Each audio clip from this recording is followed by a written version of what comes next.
Hey, everybody. We are on our last lesson for this section, and we have to have a debate about what we want to do next. But I wanted to show you that there is a way of getting to the blessings. I don't know if there's a way to do it directly from Hebrew Doc, but I'm going to show you another way of getting directly to the blessings. If I share this screen, and if we go to B'nai Zion's webpage, there is a link there. I have intentions of cleaning up this link. This link was a giant anything that I couldn't figure out where else to put. So it's called resources, and it's a giant mess of stuff. It's links and things like that. And some things I'm trying to clean out and do. Like, do you want to? Oh, that's not the right Federation page anymore. But anyway, all kinds of stuff. But one of the things is this: if you go to the 100 daily blessings down here, actually, let me show you before we do that. No, I have to do this first, don't I? This is what I was talking about that's really weird. Look at how funky this is. It's off to the side. Why the heck is it off to the side? I know how to fix it, but how did I never notice that before? So there are a variety of, there's a tradition in Judaism that you try to have 100 blessings to say every day. And that's not as hard as it sounds. 100 sounds like a lot, but 100 is things like, how much food do you eat? If you're eating carrots, you could say a blessing for carrots.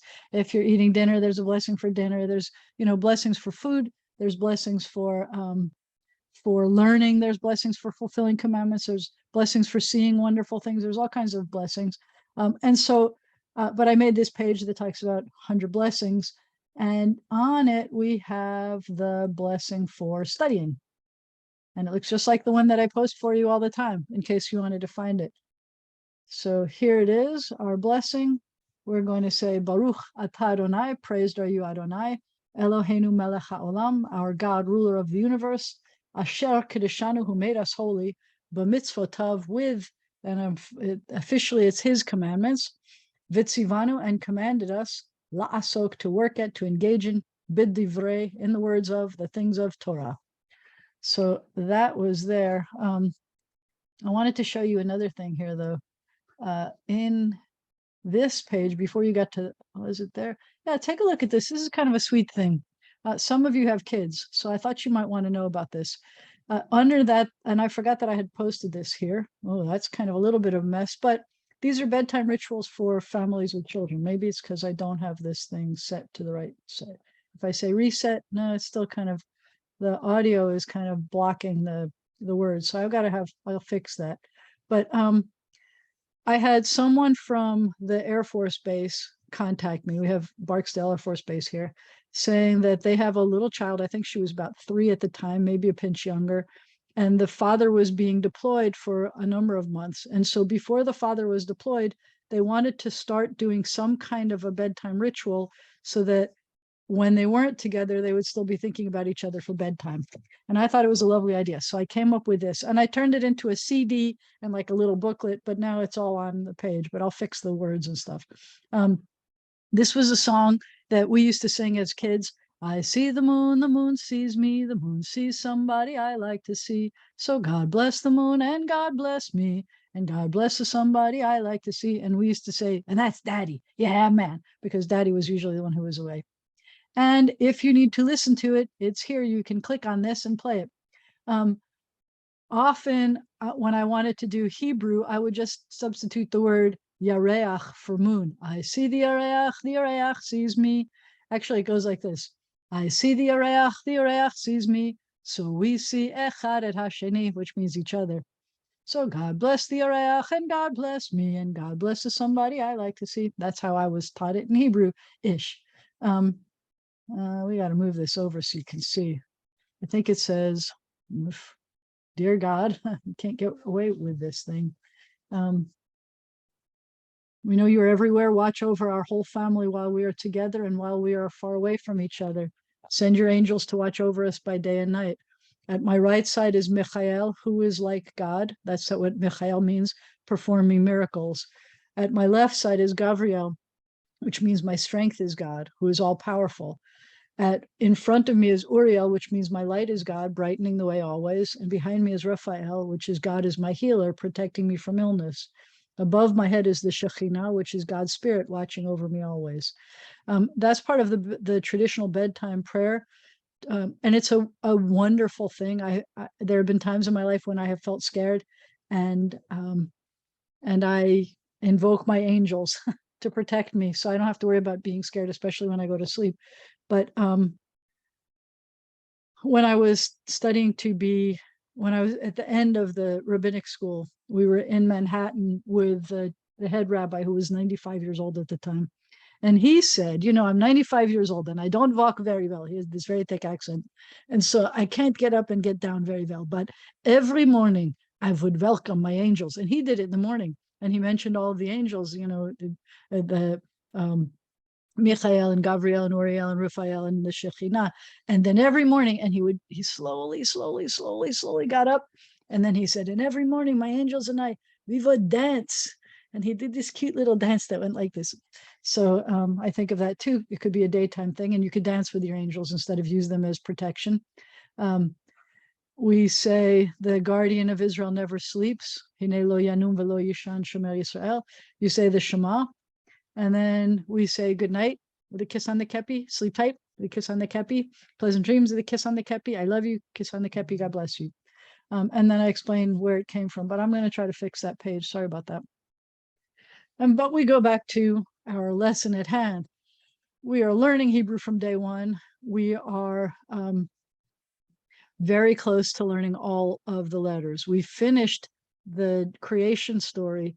And as we said, we were very surprised to find out that there are some letters that are not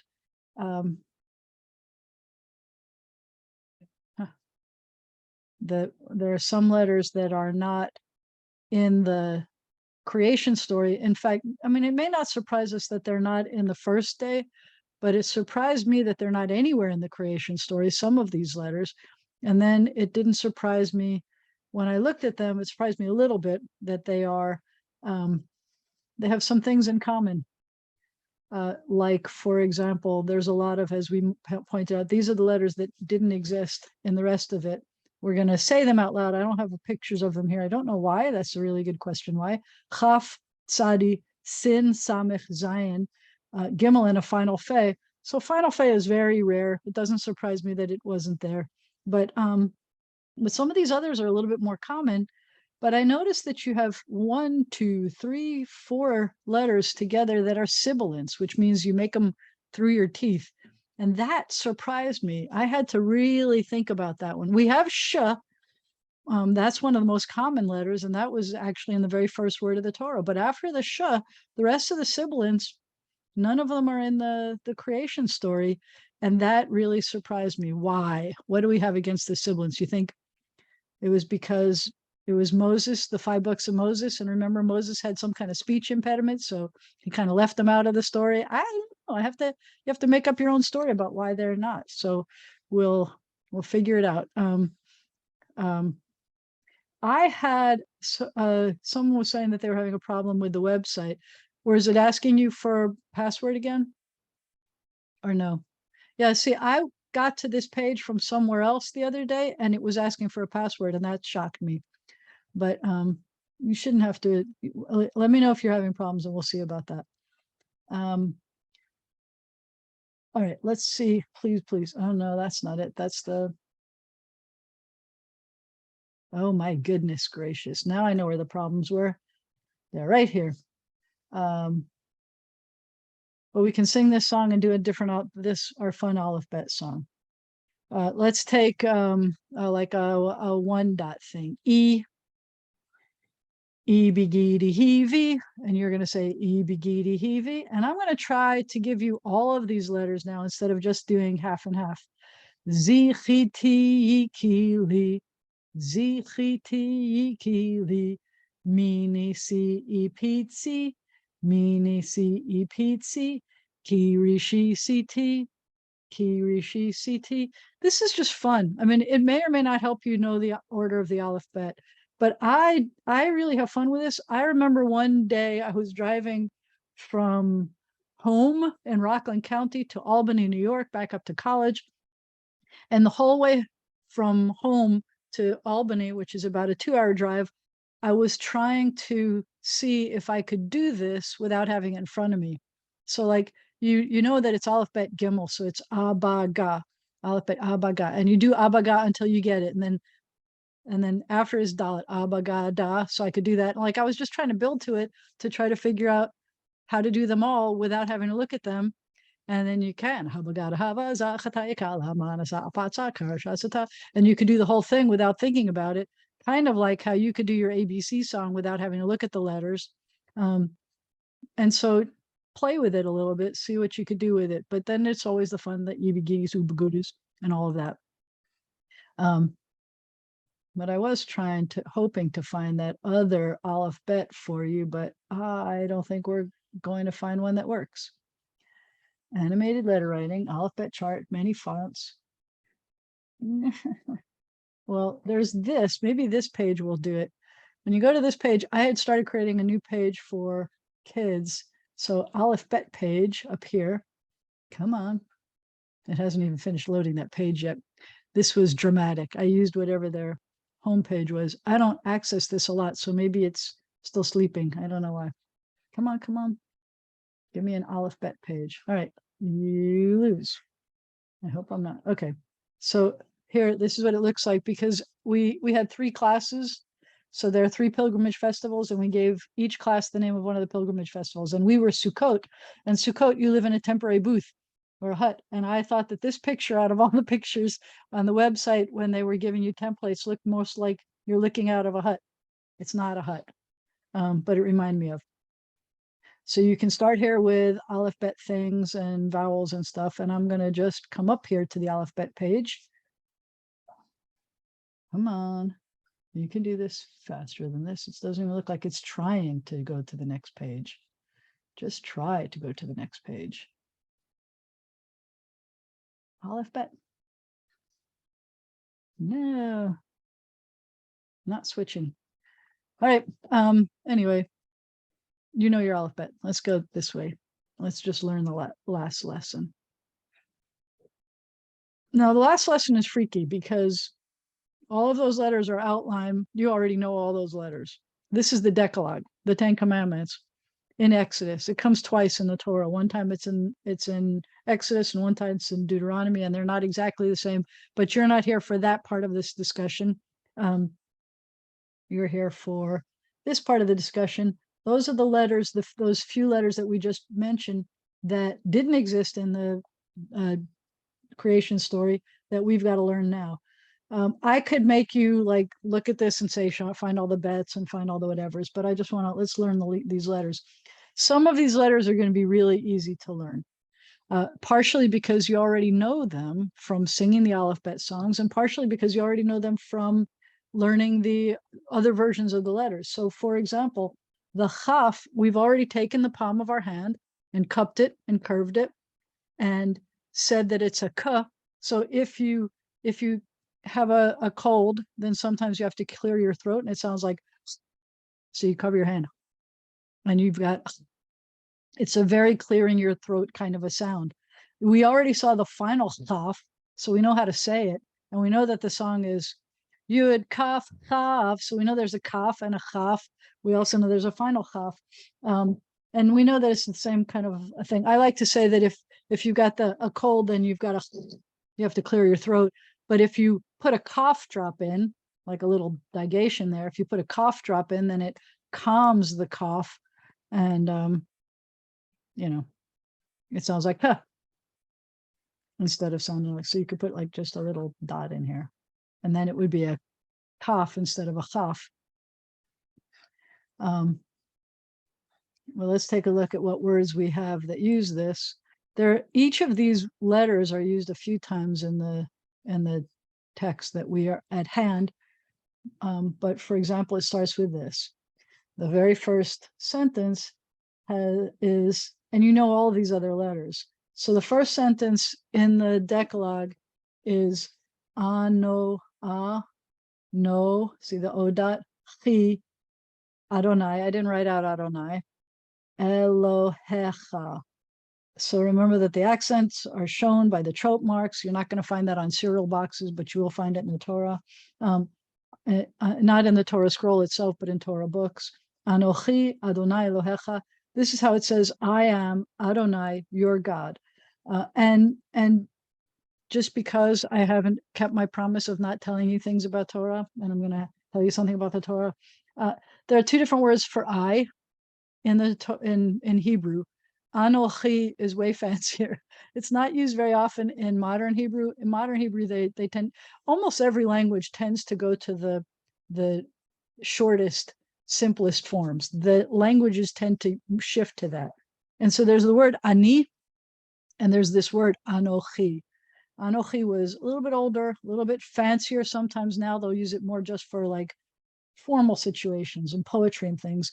There's this impression that in the Torah, whenever it says Anochi, it's kind of this royal God I. It's just not true. God says Ani sometimes, and other people get to say Anochi also. So there are other reasons in place. And I don't think, I mean, you can try, I know people have tried to come up with interpretations about why one over the other. Not necessarily you can make up stories. I love to hear stories like that, but it may not be true. But remember, we asked the question about why does the world start with a letter bet? And that in the story, it tells this whole wonderful story, and it goes backwards, backwards, backwards until you get to bet. And then God said, oh yeah, that's a good idea. Let me start the world with the letter bet. And the Aleph was sitting in the corner and being silent, because that's what Alephs do. They're silent. And God said, because you were so humble and you didn't try to take it away from anybody, and the word humility starts with an Aleph, I'm going to start the Decalogue with you. So here it is, Anochi Adonai Elohecha, I am Adonai your God. And the Cha ending, by the way, is the singular ending. So God is talking to you, not to y'all, just to you. Anochi Adonai Elohecha, when God says, I am Adonai your God. And it's important to say that because in English, we can't tell the difference unless we say y'all. We can't tell the difference between whether God is saying, I am talking to y'all as a group or just you as an individual. And I just think that this is awesome. We are old enough to know something about the Decalogue. We know that there are commandments. Some people think it's 10, and I think it could be 10. And I don't know. It's hard to say. We could talk about that as we're learning it, how many it actually is. But in this case, God is introducing God's self by saying, there's no commandment here. I am Adonai, your God. It's just an introduction. Hi, I am whatever God's name is. And I found some really cool new insights about God's name that I might want to share with you today, if we have time. The Tetragrammaton 4-letter name of God, the Yud-He Vav-He name, which, by the way, is not in the first creation story. It doesn't show up until the second creation story, the Yud-He Vav-He name, but it's here. So we have that. I talked about Anochi means I. And here we go with all the vowels. So the chaf is cha, cha, che, che, shift over. Then we have the giant one because it means that it's in our text. Chi, chi, cho, ho, hu, and another hu and cha. Now, actually, you know what? The fact that I didn't put it anywhere else, I don't know if it means that that's the first time that it shows up or if it means that it's nowhere else. It's found toward the beginning of Exodus, but I don't know. All right, so let's take a look. No, we're going to go all the way to here. We're going to learn. All right, so the starred words are in the Decalogue. So it's not just that one word. That's just the first time. Phew, I was saying, I know it's there somewhere, and I wasn't even thinking about it. I didn't read through this again just before I sat down with you. I'm sorry about that. So if it has an asterisk on the English, then it means that it is in the Decalogue. This is something you may want to know if you want to know any of the vocabulary from the Decalogue. This is the very narrow, very straight Vav with a moving Shva. So this is V. And then we have the Chaf with an O dot, and then the Lamed, the tallest letter. So it says Vichol. Vichol means and all of, or and every. And there should be an and in front of that. And all of, or and every. This is not in the Decalogue, but it's a good word to know. So la is a prefix. It means 2 or 4 here, like is not as in the numbers 2 and 4, but as a preposition 2 or 4. So, and the word bracha is a blessing. When I add the prefix, the li, I have to take out the b. It's the same letter. It's just acting in a different way. So if it were a standalone word, if it were just blessing, it would be bracha. But once it becomes for a blessing or to a blessing, then it's livracha. God commands us that we're supposed to be livracha velo leklala, to be for a blessing and not for a curse. And here's another word that is in our Decalogue. The word is Messel Mountain Mem with the bottom missing. La, tallest letter with the L. The part that goes above it looks like an L. The silent aleph, which in this case, I want you to notice, Mem has a vowel, Lamed has a vowel, Aleph does not have a vowel. It's not even a sneaky O dot over here. There's no vowel, which means that it is part of this vowel. It's a necessary part of how we spell the word, and it is part of the vowel. It kind of makes this a longer ah. So it's milacha. And there's our chaf, milacha. Milacha means work or livelihood. And I'm going to tell you a secret. I mean, we're not going to see it here because the word ends in a final chaf, but the word malach means angel. And it's using the same letters. I feel like it's kind of cool. I feel like even though it's not, I don't know that you would find it officially that it's part of the same root. I think that it's almost the same thing, that we have that if you worship, the word is the same word as work or slave or servant. So you get to be a servant of God. But if you do your work, your livelihood, you're connected like to the angels, or when the angels are working, they're doing their stuff for us. I love this, the connections that you see. Even when they're not officially supposed to be there, I see it. All right, so this one is my favorite of the show me files. This one is, I say that it looks like, and I can't always draw this, but I say that it looks like a twisted pretzel. Can you see it? Pretzel here? Like this is the part that you took off some of the sides of it. It's a twisted pretzel, and it sounds like tsa. For some reason, we got to, at the very, very, very first lesson, we got to learn the final tsadi. So we know that there is a sound that's a tsa sound, and this is the one that you see during the rest of anywhere else in the word, a tsadi. There are other languages that have one character that makes the sound that in English requires two. Some people will spell it as TS, and some people will spell it as TZ. But either way, it's a tsa, and it's its own consonant. So we're going to take a look at where it is. Because it has a final letter shape as well, this one we have to introduce it by saying it comes anywhere except at the end of a word. So this is the final tzadi. I wasn't showing you how to draw them. You know how to draw a chaf because we already drew a kaf. But the tzadi looks like this. You go like this, you go like this, and then you go like this. So I should have drawn you a box first to show you where it is. So here's the box. Let's make this a different color. Let's do this. So if we have, this is the box. It's the same size as the other letters. It's the same size as a hey, for example, same size as the resh or the shin. If we do a box, then you want to make sure that the line is at the bottom of the line. I should have probably, I just find it easier to teach in boxes than sometimes on lines. So here's my box. I thought I was already drawing on a line over here. Change my color. So you're going to kind of come from one corner of the box to the other corner of the box, come across the bottom, and then from here, and it could go somewhere around the middle of the letter.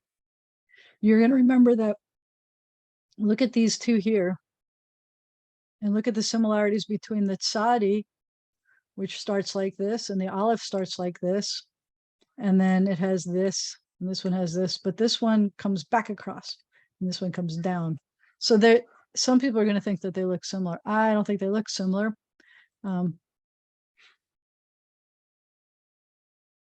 Unfortunately, that's not the one. The tzadi and the aleph are not the ones that most people confuse. I'm going to show them to you like this because I think that this is the best way to learn these two confusables. You have the tzadi. It could be standing up more. It doesn't have to be that splatty. You have the tzadi, and then you have an ayin. And some people think that the ayin and the tzadi look similar. And I just want to show you that they're not similar whatsoever. You're starting the ayin and you're swooping down like this, and then you come in here. That's an ayin. The tzadi, you're coming across, and then it's got this angle here. The ayin doesn't have that angle there. And then like this. They're not the same at all. This is the reason why I make everybody try to learn how to draw the letters. It's because of these two letters, because some people think that the tzadi and the ayin look alike, and that's just crazy talk. They don't look anything alike. There are a couple of others that look alike we did already, like the mem and the tet, but that they don't look alike. So if you feel the letters, then you'll realize they don't look alike, and then you won't ever make that mistake. You'll only make that mistake like 7 times in your life. That's all. And I will have cured you of all the rest of those times. Like most people, they make that the mistake like hundreds of times, but you're only going to have to make it like 7 times. So you'll notice we have 2 examples right here, and that it's not going to be at the end of a word. That's the whole sentence. I'll read the whole sentence. We could do that. Asher. It may be hard to read with the outline words. Asher, ho, tse, and this one has an aleph that is part of that vowel too, because it doesn't have its own vowel. Ho, tse, ti, cha, ho, tse, ti, cha, asher, ho, tse, ti, cha, me, eretz, asher, ho, tse, ti, cha, me, eretz, Mitzrayim. I'm hearing a lot of alliteration here. Me eretz, hotzeticha, me eretz, Mitzrayim. Alliteration is when you're hearing the same sound over and over again. There's something very comforting about hearing the same sound over and over again. It makes it easier to remember. If you don't happen to have a copy of the book in your hand, which most people didn't, then having it have similar sounds is going to make it easier to remember. Asher hotzeticha me eretz Mitzrayim, who brought you, that I brought you from the land of Egypt, mi beit avadim, from the house of slavery. And again, I let you know that hotzeticha, I brought you, just one person, not I brought y'all. I brought one person out. I'm talking to you. It doesn't mean I didn't bring everybody else out, but right now I'm talking to you. All right, so let's do the ba ba be be bee boo boo stuff. Tsa, sa. So you have to hear the t and the sa together. Tsa, tsa, tse, tse, si, si. Move it over, move it over. So, tsu, tsu, and ts. And then we're going to see some real tzadi words. The starred words again are the ones that are here. So this is safon, which means north. Like I'm going, where did you live? I said, I lived safon from here. There's actually, if you ever hear the word safona, when you add at the end, a lot of times you think of an ending as being a feminine ending, but in biblical Hebrew especially, and some of that carried on to modern Hebrew. But if you add an to the end, sometimes you change the accent, but safona means you're going to the north. Which way is he headed? Safona. Where did he wind up? Safon, in the north. But safona can mean to the north. And you're going to see that in the Torah also. This word is not one that I would have picked, but it happens to be in our text. So there it is. The word is tirtzach, means you will murder. And you're going to say, wait a second, you will murder. That's not in our text anywhere. It doesn't tell us to murder. You are right. It doesn't say you will murder. It says, don't, you will murder. That's what it says. In other words, you're not going to murder. You shall not murder. And the root is resh tzadi chet. That's the word for murder, reitzach. Tirtzach means you will murder, but it says, don't do it. We'll take a look at the text soon. And this is something that's in the text. This is a really important word. There are 613 commandments in Jewish tradition. This is the word for my commandments. When God is talking about them, we're supposed to pay attention. So, and it says commandments. It doesn't say suggestions. It says command. So the word is, here's a missile mountain mem with an E, and then the tzadi, the twisted pretzel with a resting shva. And then, so we're looking at this and we have to, this is a confusing word because you have consonant, vowel, consonant, vowel. But look, that looks like an O. Remember, Mr. Vav is up at bat and the pitcher's pitching it over his head. But it can't be an O because an O is a vowel and the tzadi already has a vowel. So what comes after that vowel marker has to be a consonant. All right, let me look at this again. Mem is my consonant, E is the vowel. Tzadi is my consonant, resting, noiseless is my vowel. Oh, wait a second. Now I remember this is also a very narrow, very straight Vav. And I can put an O dot with the Vav so that it sounds like Vo instead of just being one vowel O. So it's mitz vo. This one is attached at the top left with a tail or toe at the bottom left, tav. And this actually is pronounced tai, tai, tai. So mitzvotai, means my commandments. That I ending is going to be a plural ending, my, possessive of something. In this case, commandments. This is a letter we've talked about before. This one shouldn't surprise you either. If you take your 3 fingers and you put it in front of your teeth, we already had it. So if you put it in front of your teeth and you let air shush out of your space between your teeth, it shushes and it sounds like shh.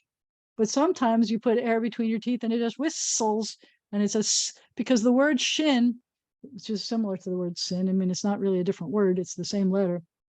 Is means tooth. So I'm trying to show you how to get air out of your teeth. But the way we describe it usually is it's no sin to be a lefty. I mean, it looks like a very bad word, doesn't it? But it's called sin. It looks terrible. We're talking about the 10 Commandments and we're talking about sin right here. It's not good. But it's not. That's just its name, and it kind of means more like tooth. So when it's on the left, it's a, let's see, there are words here like ta'aseh, which means you will make or do. But let's take a look. So this one is sa, se, se. Whoa. Si, so. That's where it's being used as just the vowel. And you'll notice the dot is right over it, but that shouldn't be what tricks you into thinking that it wasn't like mitzvotav, because that's just an artifact of wherever. I've got a word processor. It used to be if I were typesetting and I had to like put little pieces of type into the thing and then smash it on the paper, I would have a little more leeway about where my dots go. And I might modify, but so don't let where the dot is trick you into thinking if it's here or if it's right over here. It could not be. But anyway, we know that this has a consonant. We need a vowel, so it's so. And then we have also a so. And then we have su and s. And then we get to see these words and the ones that are actually in the Decalogue. We're so excited. We can't wait to see them. This one is a very common word, asa. This is a yay verb. Normally, I told you that if you see a 3-letter root and it has this and then this then no, sorry, this and then this yay verb, it means no. I'm going to get it right. Rewind. You're going to see something that has first this one and then that one. Most of the time, that's what you're going to see. First the long one, then the short one. That's going to mean that he did it. You're going to see 3 root letters. That's your core. If you were going to look it up in a dictionary, you would have to look it up under the this yay verb form.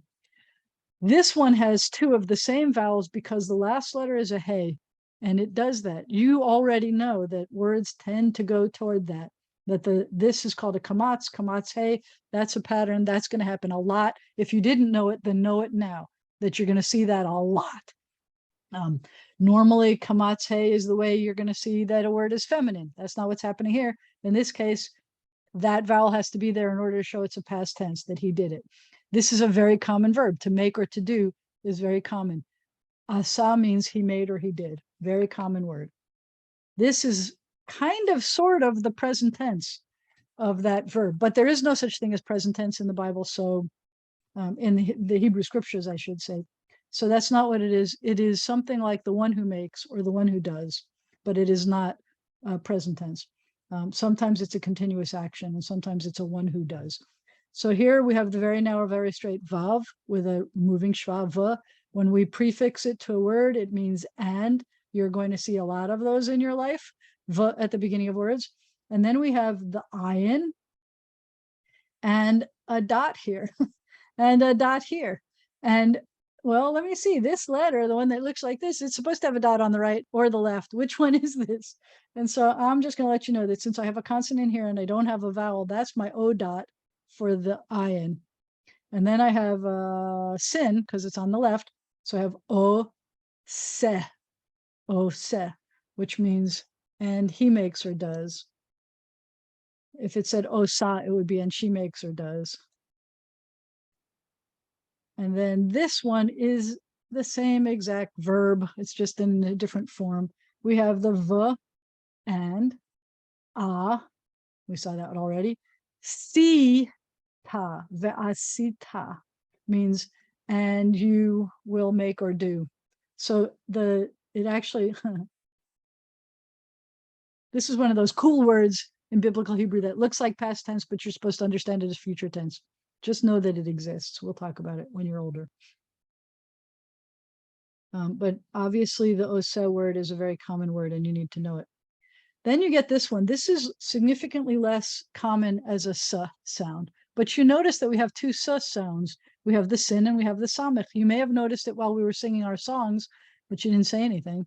But we have two s sounds. And I told you that the way I look at it, God doesn't need two of the same sounds in the alphabet. There's no reason for them to be the same. There's no reason for redundancy. If God says it once, that's enough.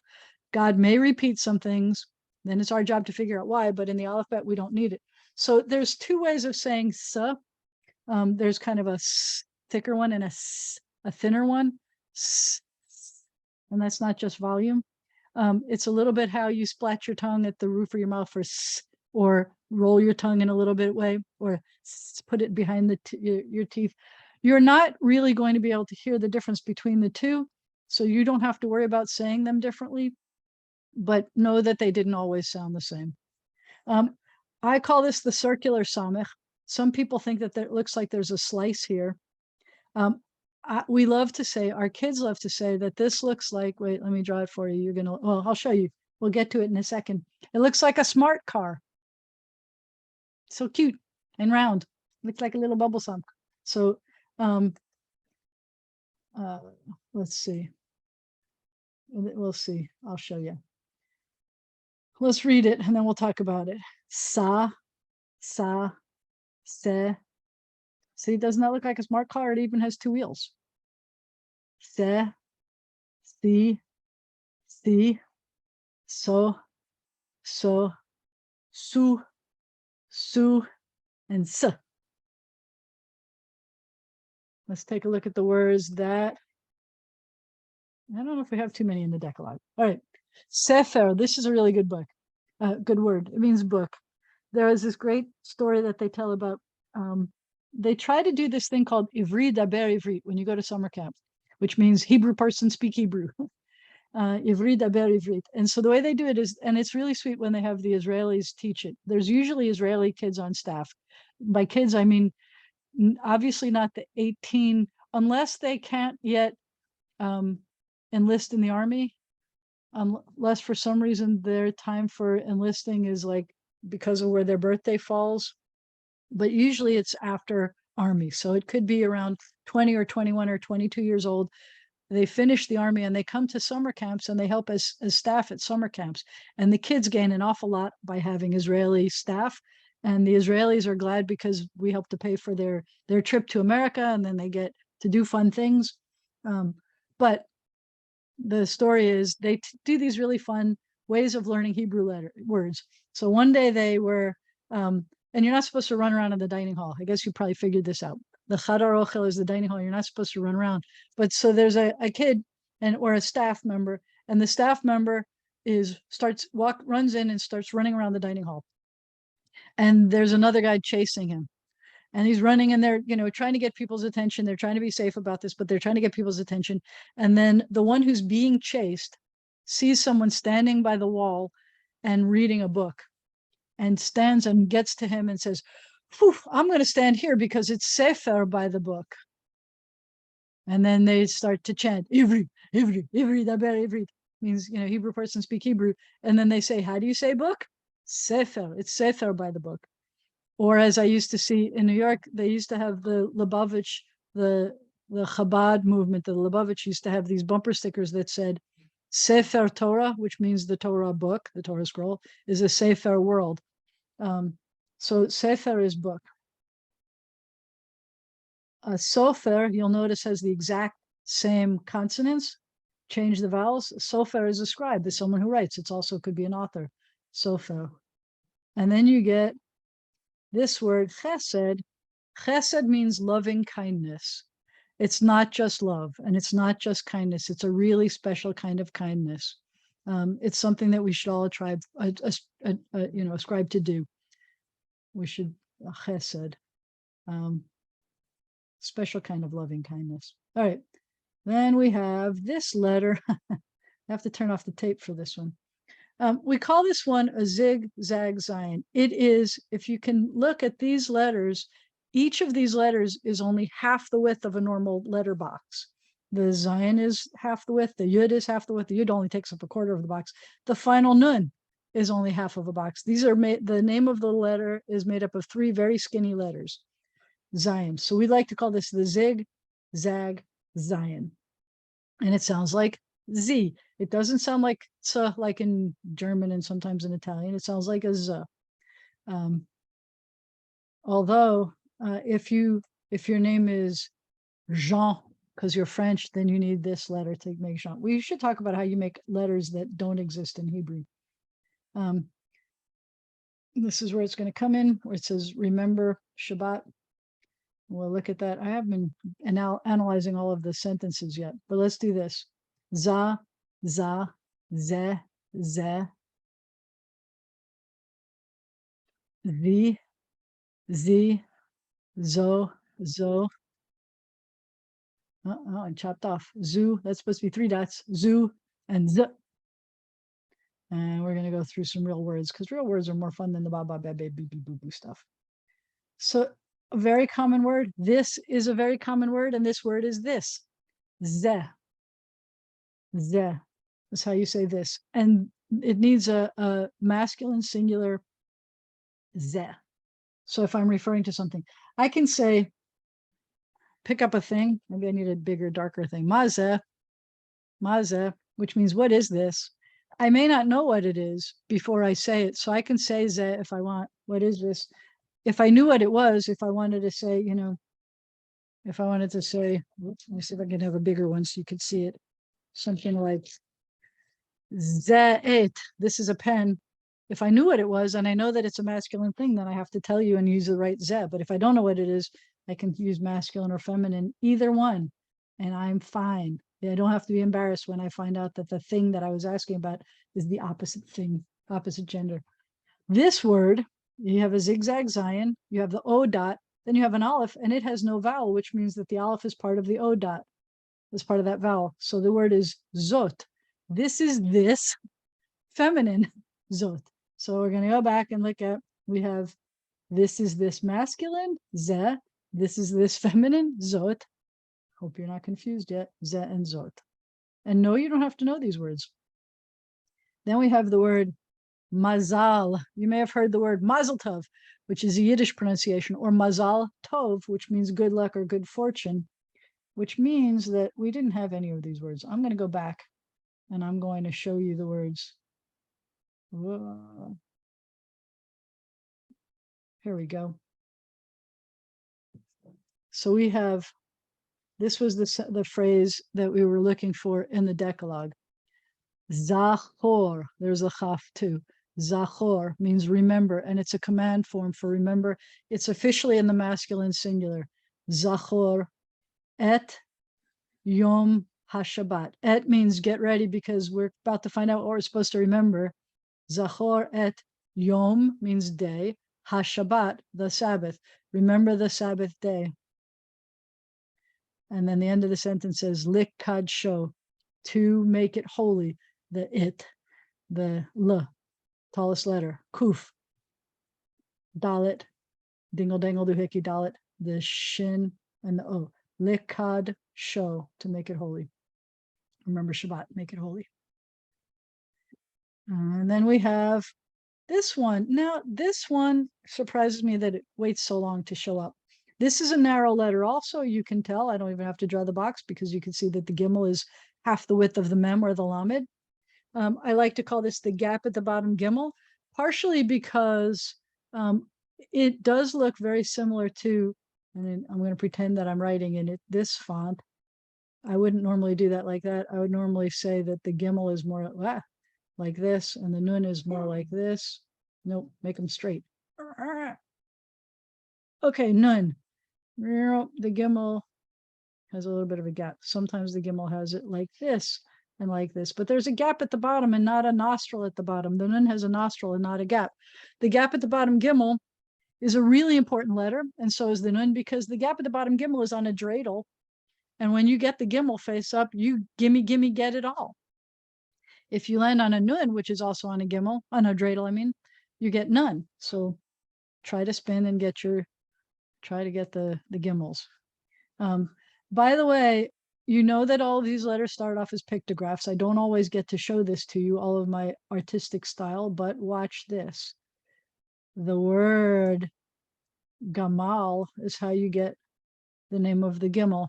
Gamal is the camel. It's a gamal. You see the hump? Gamal. No? Everybody's like looking at it like this. I don't know. It doesn't look exactly like a camel. Okay, you draw your own camel.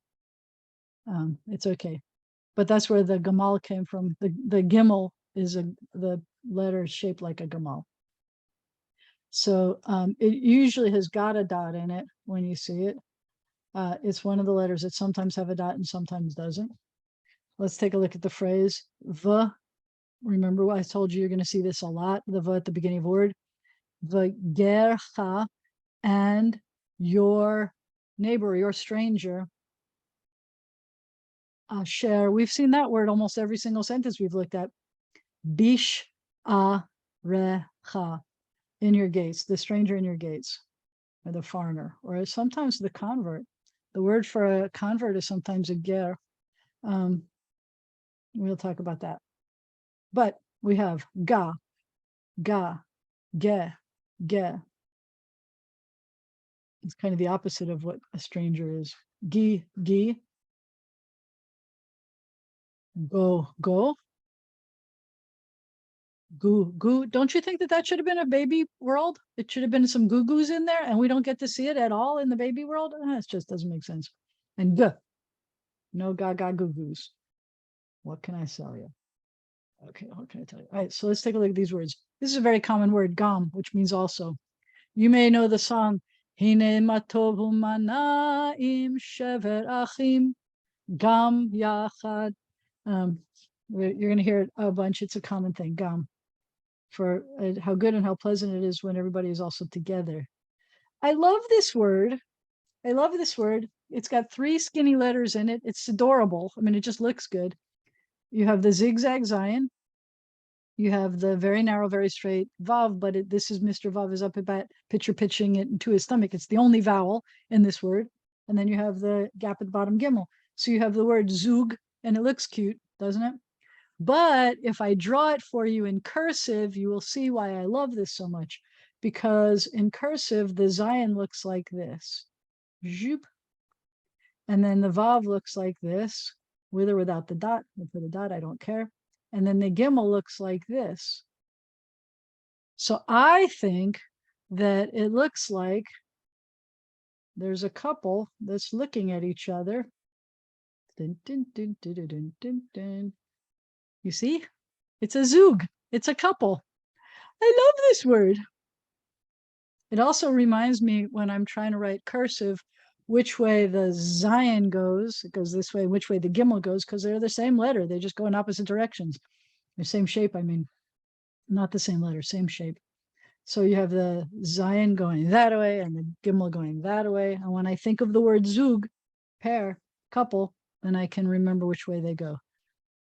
Clearing, changing back into a spotlight, moving over. And this is one of those words in there that says you will steal, but we're supposed to say you're not going to do it. Don't, will steal. Tignov. This is attached to the top, the tail or toe at the bottom left with the E. the gap at the bottom, gimel, a narrow nose, nun, with an O dot vowel, and then the vet, which is, it's got the bar on the bottom base, but goes beyond, but without a ball in the belly, vacuum or void in the belly. So we have tignov. Some of you may have heard some Yiddish words. You may have heard the word ganef. Ganef means a thief.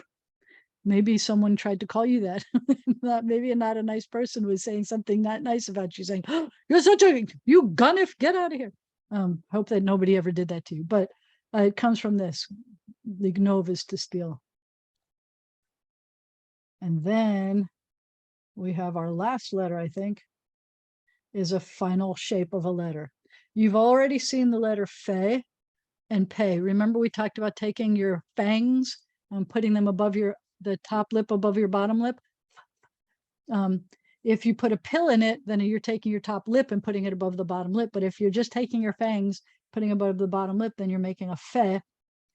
In this case, and in the case of most of the final letters, I think you take this part of the bottom of the letter, the part that's on the line, and you just drop it down, and you get the final letter. So that's a final fe. That's the shape of the letter fe. You can recognize the fangs on here going over the lip. Final fe. It falls below the line. We see it in this word in the lo tinaf, which means not don't commit. Lo means no. Tinaf means you will adultery. This is the don't adultery. So this is you will not commit adultery. It's going to be in that word. So because it's a final letter, I have to put things before it so you can see what it looks like when it comes to the end. So we have af, f, f, like the letter name. And then we have if, of, oof, oof. And we run out of sounds because there's not going to be a moving shva or a resting shva. Let's do our last words. I should have put this one on the end because this is the end. Sof. If you say hasof, that means the end. Hasof. That's ha is a prefix. Hasof. Sof means end. So we have a circular samech. We have the Mr. Vav is up at bat and the pitcher pitches over his head vowel. And then the final face, sof, is end. And then we have af, which means nose. But for some reason in the Torah, when it talks about God getting angry or anybody getting angry, then it says that it's like their nose flares is kind of what I think about. But af is in the middle of the expression about what happens to their nose. And that's how you know that they're getting angry. Just watch the noses. So af. And then you have this one. Of is a bird or a fowl, like a chicken. So it brings me to one of my favorite jokes that you can hear in Hebrew. And that is that there was, so I'm sad to tell you. So there was this guy named David Levy, and he was a member of Knesset. He may still be a member of Knesset, I don't know, but this was in the late 1970s when they were telling these jokes.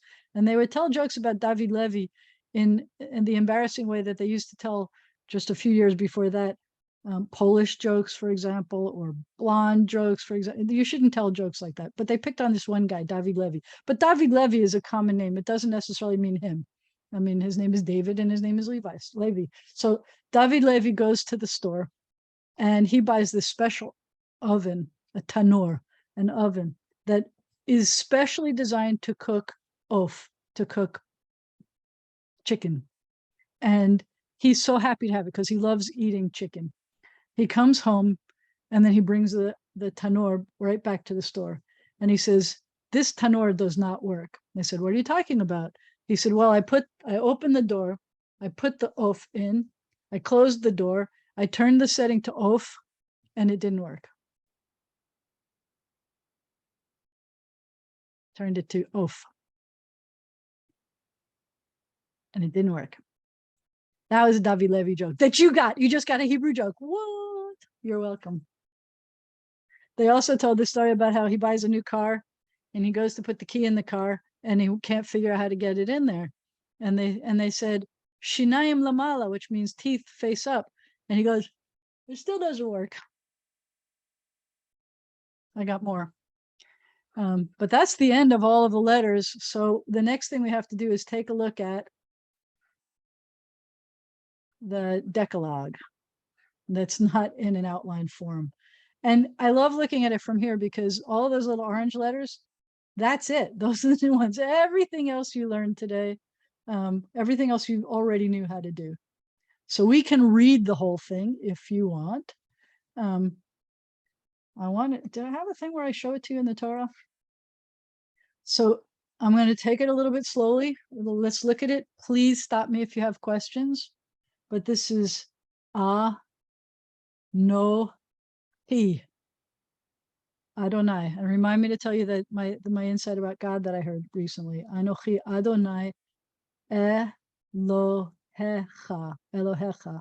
I am Adonai, your God. And remember, the cha ending means singular, not plural. We're not talking to all y'all. I'm just talking to you. Asher. The Asher, and I mentioned before that we saw it a lot in our examples.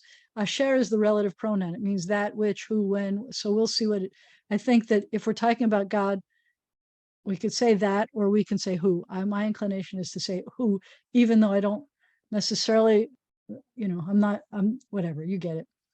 Anochi Adonai Elohecha. I am Adonai, your God, who hotzeticha. I caused you to come out, me'eretz Mitzrayim, from the land of Egypt, mi beit avadim, from the house of slavery, or slaves, or hard workers. Lo, that means no. You're going to see that a lot. Yehiyeh, will be. Remember, we talk about how the verb to be is a lot like breathing. We're going to talk about that when we talk about God's name. Lacha means for you. And again, we're still in the singular. Lo yehiyeh lacha, not will be for you. Elohim acherim. This is really cool because right here, Elohecha means your God, big G God. This Elohim means little g gods. It might mean a big G God, actually. I wouldn't be opposed to saying that it could also mean a big G God, but it says lo yehiyeh lecha. It won't be. Actually, I take it back. Yehiyeh is in the masculine singular, so I think that this Elohim Acherim is big G God and not little G gods. You shall not have another God. Al panai, on my face. Another is in front of before me. Lo yehiyeh lecha is masculine singular. Why do we translate it so often as gods, other gods? I don't know. Lo ta'aseh. Lo ta'aseh means don't do or make. Lecha, for yourself. Fesel is a sculpture or a something that you craft with your hands. V'chol, and all timuna, any kind of a picture, any kind of an image. Asher, that is that which who. Bashamayim, in the skies. Mima'al, from above. Va'asher, and that is. Ba'aretz, on the land. Mitachat, that it from below. Va'asher, and that is. And Bamayim, in the water. Mitachat la'aretz, that's below the land. Is water below the land? I don't know. Sometimes. So my question, and I ask this all the time about the Decalogue. I don't call it the Decalogue for three reasons. One is because I have 613 commandments, so I don't say these are the 10 commandments. I have a lot of commandments. Two is I can't tell you for sure that these are 10 commandments. For example, we just said, I am Adonai, your God, who brought you from the land of Egypt, from the house of slavery. There was no commandment in there at all. That's just an introduction. Here we start. Here we have one. Not will be for you other God on my face in front of me. That's a commandment. Is that its only one? But then it says, Lo ta'aseh lecha fesel v'chol timuna. Don't make for yourself a sculpture, a statue, or any kind of picture that is in the heavens above. So is that one commandment? Is it one commandment to say don't make a statue or sculpture or picture? Is that one commandment or two different commandments? How many am I fulfilling by me not doing it right now? Right now, how many am I commanding? Am I fulfilling? I'm not making any statues. I'm not making any pictures. Look, you can see my hands. How many commandments am I fulfilling right now by not doing that? That's in the heavens above. So is it a separate commandment to not make something that's above? or below, or I mean, is it one commandment or lots of commandments? I'm not doing any of them right now. But then it continues, but wait, there's more. Lo tishtachav elehem, don't bow down to them. V'lo to'ovdeim, and don't worship them. So is that one commandment? Is this all one big happy commandment, or is it lots of little commandments? And does it matter? Well, hopefully you're doing it, all of the above, whatever that is. Does it matter that I'm only keeping one commandment, or does it matter that I'm keeping 20 right here in like this one shot? It depends on whether you believe in mitzvah points or not. If there's really somebody is keeping count of how many commandments you've just filled. And then it says ki anochi. So, but that's one of the reasons that I don't know. So I have three reasons. One is I have 613 commandments, so I don't call them the 10 commandments. Second reason is I am not convinced that this is 10 commandments. I'm not convinced of that. I know I can divide them up and I can make it have 10 chunks, but I'm not convinced that it's 10 commandments. And the most important reason, the most compelling reason of why I don't call them the 10 commandments is because God does not call them the 10 commandments. I like to do what God tells me to do. And God says, these are aseret hadibrot. That's what God called them, which is like the 10 utterances, the 10 statements. I can let you say the 10 principles if you really want, but that's already stretching it a little bit. These are the 10 utterances, the 10 things that were said. This is what was said. And so and there's debates about how you break them down. So I don't call them the 10 commandments. I call them the Decalogue, because Decalogue literally means Aseret Dibrot. I mean, that's a really good translation for it, even if it's not exactly English. It's still a better translation than 10 commandments. They're not all commandments. Anyway, I say that not because I want you to say it too. You don't have to say this. You don't have to believe me. I just want you to think that it's cute enough to think about the commandments and the words and not feel like you know them so well, because you've been learning these ever since you were really, really little. I want you to think about them. I want you to work at the words of Torah. I want you to look at them in new ways. For example, where it says, don't make any image that is above that's in the sky and the water and the land. So when I went to Italy and went to Tempio Maggiore, the main synagogue, the first time, we went on a tour of the museum area that they have down below the sanctuary.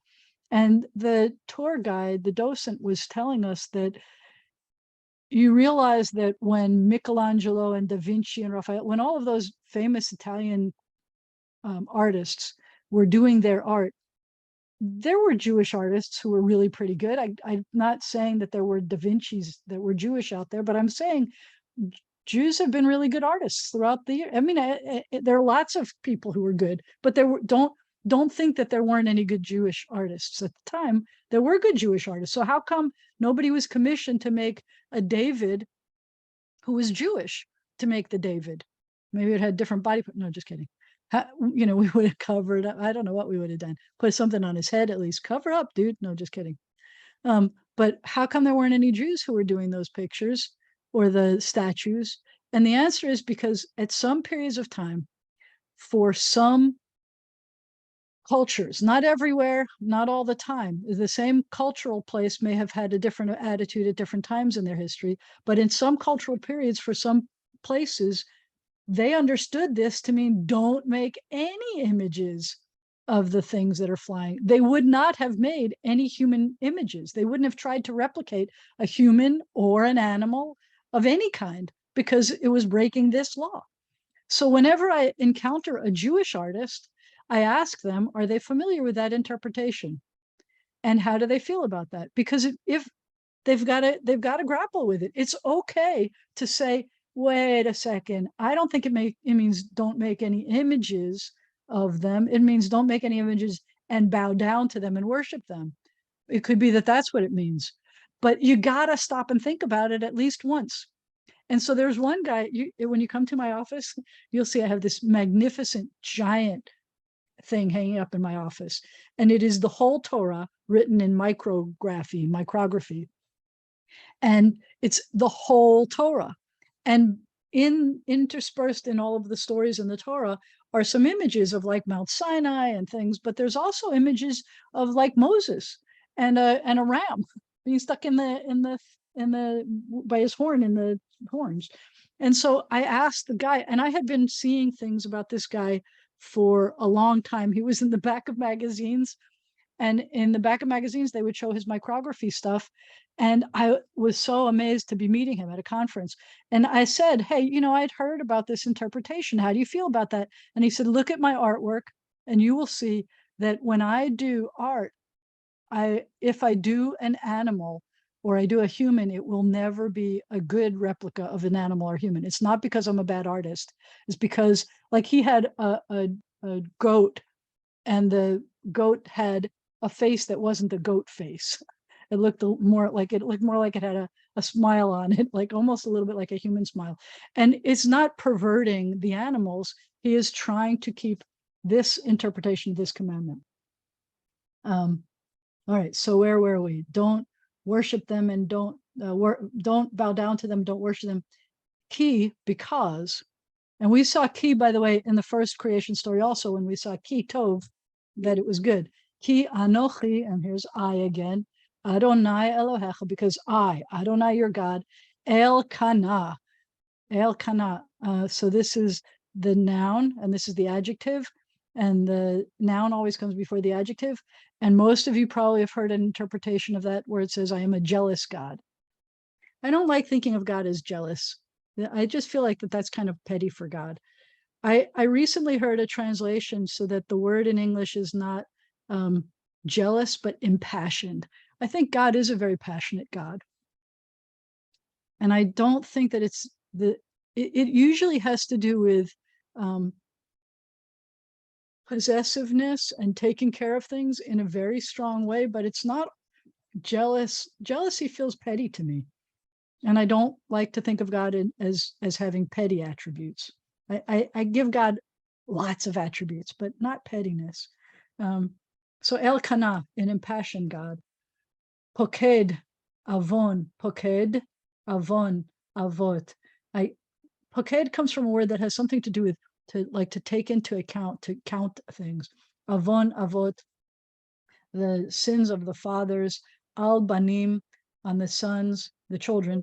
Al shleshim, on the third generation. Shleshi means the third. Va'al ribeim, and the fourth, lisonai, of those who hate me or despise me, or whatever word you want there. Ve'oseh chesed, and continuously do loving kindness, la'alafim, to the thousands. La'alafim, la'ohavai. Oh no, you know what we didn't do? We did. Oh yes, we're recording this. We are recording this, right? Did we record this? I think. I hope.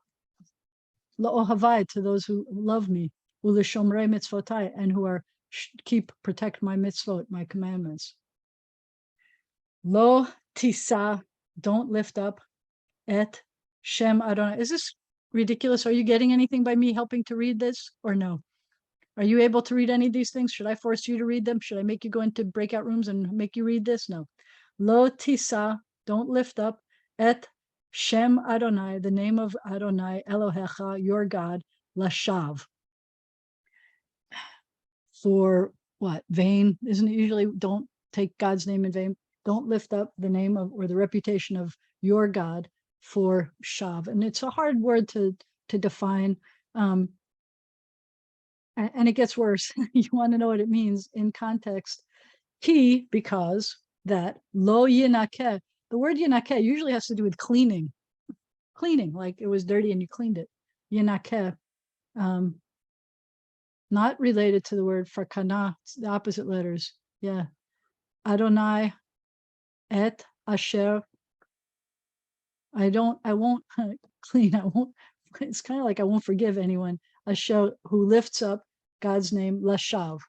So there's lots of way of interpreting what does it mean to take God's name in vain.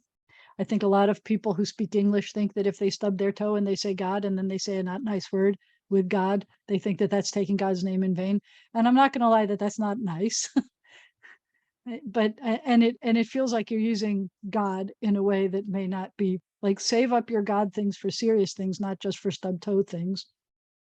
But I see other things. I think that if you pray to God and you expect God to answer, then if you pray to God and aren't concentrating on what you're praying, then that's taking God's name in vain. That's using God in a way that you are not caring about what you're saying. I use that example when I'm working with the kids and I'm trying to explain, there's a blessing for eating an apple. And if I want to teach you the blessing for eating an apple, I have to have an apple in my hand if I'm going to say that blessing. Otherwise, I have to modify the blessing somehow, because I can't say, praised are you God. Every time I say Baruch Atah with Adonai, praised are you God, God says, yes. I told them once that that was God's phone number. It's calling God on the phone. Praised are you God, yes. And then you finish what you're saying and you say, you made the fruit of the trees. And God says, yes, I did. That was a good thing, right? How's it taste? And God is interacting with you and you're interacting with God. But if you don't have an apple there and you say, praised are you God, and then you finish with, you created the fruit of the tree and there's no fruit of the tree, then God is like, what? And you're like, and it's like you're going, nom, nom, nom, nom, nom, nom, nom. You're just speaking nonsense. You're not talking to God. You're talking out. So there's a tradition that if I say, what's the blessing for an apple? You don't say the whole thing, all the words to it. You say, Borei Pri Ha'etz. You give me the end of it. I know what the beginning is. It's the beginning for all blessings, but at least I'm not invoking God when I say that, and then I'm not taking God's name in vain. I think that that's a really good example of taking God's name in vain. I'm not making prank calls to God. Zachor, remember, et Yom HaShabbat, et Yom HaShabbat. I'm supposed to be teaching you how to read this and not what it means. I forgot. Zachor. So these two little letters, those that you remember, that's just your verses. We're at verse 8 now. Zachor, remember, et Yom HaShabbat lekad sho. Dingle, dangle, doohickey. Lekad sho. Remember the Sabbath day to make it holy. Sheshet. That's a good word. Sheshet. 6 yamim. Yamim. You have two shins in this word. You have two mems in this word. One is the middle of the word mem. One is the end of the word mem. Sheshet yamim. 6 days. You have two yuds in this. Are we seeing a lot of repetition here? Yeah, I think so. Then you have the tav here. Then you have another tav here. I think we talked about repetition stuff as being cool. I also like that we're talking about Shabbat and you're supposed to rest. So don't you want to have like some Sheshet Yamim, 6 days, Ta'avod, you will work. Ve'asita, and you did, or you will do. It's the reversing vav, which means you see the past tense. You're supposed to understand as future tense. Kol, all of milachtecha. We saw this already. All of your livelihood, all of your work. So this is a really scary commandment, because I don't know if this is like all one big happy thing, or if I have to worry about the little parts to it, because this says, remember the Shabbat and make it holy. And it says 6 days you work and you do all of your work. What happens on Friday when I didn't finish all of my work? Like I'm supposed to build the Tower of Pisa and I've only gotten halfway through. And then what do I do? What do I do if I don't finish all my work? So does it mean you really have to finish? And I know I'm not the first person to ask this question. Does it mean you have to finish all your work in 6 days? Is that the important part? Maybe you're supposed to try. Maybe it's not expected. And then it says, V'yom hashvi'i, and the 7th day, V'yom hashvi'i, Shabbat, l'Adonai Elohecha. And the 7th day is a Shabbat for Adonai your God. Lo ta'aseh, you will not do. Kol melacha, it says again, don't do all of your work. This time it says do all of your work in the 6 days. And this says don't do all of your malacha. Don't do kol malacha, all of your work. Ata, that means you. Uvincha, and your child, your son. Uvitecha, and your daughter. Uvincha, and your son. Uvitecha. So I told you that va means and. U also means and it's prefixed to the beginning of the word. U is the only time that you're going to see a vowel without a consonant first, is when I prefix it to a word to mean and. U vincha, and your son. U vitecha, and your daughter. Avdecha, And by the way, we don't have punctuation here, but the trope marks are giving us an indication about kind of commas and things. Because this is an up and down. That says take a little break. This is an up and down. That means take a little break. This says keep going. Avdacha means your servant. Va'amatacha, which is a different kind of servant, kind of like, I don't know, handmaidens are popular these days. I haven't watched that show, but uvehemtecha, and your behema, your animals, your cattle or your animal. V'gercha, and your stranger. Asher, that who which, bisha'arecha, is in your gates. So is it only the stranger that's in your gates you have to worry about, or is it your kids that are in your gates? If they're not in your gates, are they allowed to work? No, nobody's allowed to work. The point is nobody. Because we saw that again. And we saw Sheshet Yamim here, and we see Sheshet Yamim here again. Ki Sheshet Yamim. Why are we doing this? Ki Sheshet Yamim. Asa Adonai. Asa Adonai. God made. We're going to sound just like the creation story. Et Hashamayim. Made the skies. Ve'et Haaretz. And the land. Et Hayam. The sea. We didn't get that far in our creation story. I got to go all the way to the back, so I close your eyes. Ve'et kol asher bam, and everything asher bam, that is in them. Bam is in them. Vayanach, and he rested. Vayom, that's a dagation of yud. You can put a dot in almost any letter, and that's just a dot in a letter. It's supposed to emphasize the letter for grammatical reasons. Vayom, on the day, Hashvi'i, on the seventh day. God rested on the seventh day. Al Kain, therefore, means on yes. Al Kain means on yes, which is therefore. Beirach Adonai, God blessed. Beirach Adonai. Et Yom, what did God bless? Yom HaShabbat, the Sabbath day. Vayikad Shehu, and made it holy. We're getting far enough. Can you read anything we put in front of you? I hope so. Can you figure out what this one is? Curve with a cough drop and an ah. A bar on the bottom, base goes beyond, ball in the belly, and an eh. And a dingle dangle doohickey. Can you figure it out? Ha, bed, kabed. Kabed means honor. It also means, kaved means heavy, and it also means your liver. And the other day we were talking about body parts and what they have to do with thinking and stuff. Kabed, honor. Et, we saw this fourth word in the Torah. La, there's an aleph, so you're open in all directions. Vicha, et avicha, your father. V, et, and, da, da, da, da, what's coming next? What we're supposed to honor? Et, e, aleph with an e, missile mountain mem. Doesn't scare me that there's a dot in there. It's not going to change it. It just means that it grammatically had to be emphasized. Imecha, imecha. So you notice there's a lot of chas in lots of places. It means your. So it's going to happen a lot. Ve'et imecha, honor your father and your mother. And then it does something unusual in the meaning where it gives you a lema'an, which means for the sake of. We didn't get a lot of reasons. It's just God said so. Lema'an, for the sake. Ya, a, ri, chun. There's one of our new letters. Ya, a, ri, chun. There's the accent. To make longer. Aroch means long, that he will make longer. Ya, mecha. Your days, the plural is that yud there. Your days. Yom is day. Yamecha is your days. There's the cha at the ending. Al, which is on. Ha, a, da, ma, on the ground, on the earth. We talked about how when we see a human, finally, we're not going to see a human until the sixth day. Then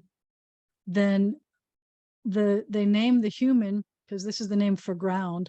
It also, by the way, Aleph, Dalet, Mem, that's the root for the color red. Some people think it might have been a brownish color earlier and hundreds, thousands of years ago, but I don't know, it's red now. But Aleph, Dalet, Mem, then the human's name is the human, which is Ha'adam. with a final mem here, but it comes from Adama, the ground, which was Adom, red. You can see it. You can almost smell it when you hear the story. Asher, that which who, Adonai Elohecha, Adonai your God, noten lach, gives to you. And then we get the short ones. Lo tirtzach, don't murder. Lo means no. Tirtzach means you will murder. But it's the lo, don't do it. Lo tinaf, do not adultery. Lo tignov, don't steal.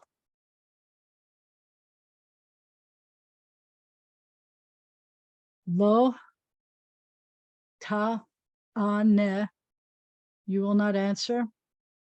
V re acha, your neighbor. Ed shaker. Ed means witness. Shaker means lie. You will not answer your neighbor a lying witness. Means you're not going to give a lying witness kind of answer. Lo tach mod. See the chet, the difference between the chet and the tav. Lo tach mod. This is the no coveting part. Beit re echa. Beit means house of.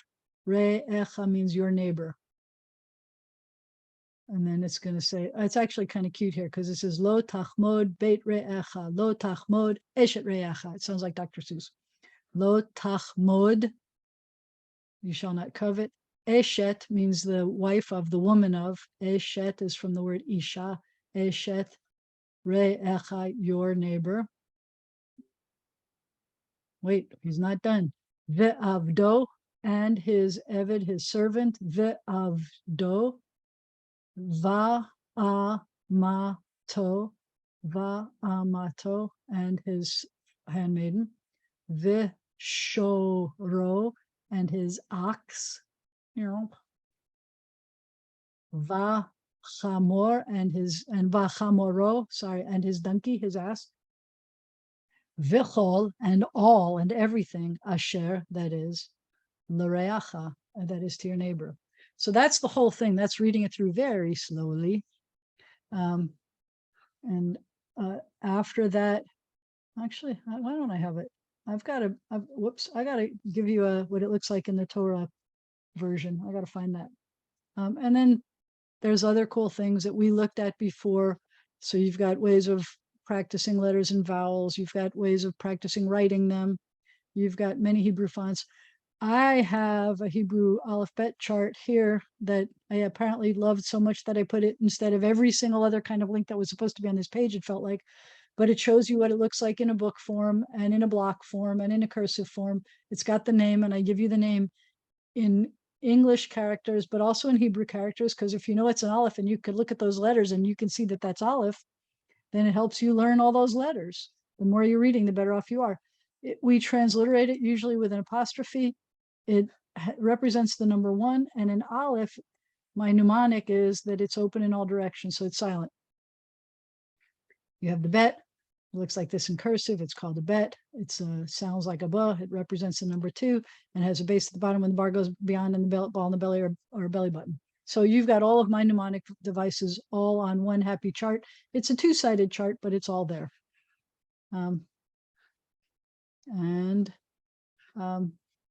Practice tests. I was giving tests before. Sometimes when I teach it as a college thing, I have tests in this, but that kind of covers us. So I move this over, I stop my share, and I stop my recording. Thank you, everybody. We're going to talk in a little bit about what happens after.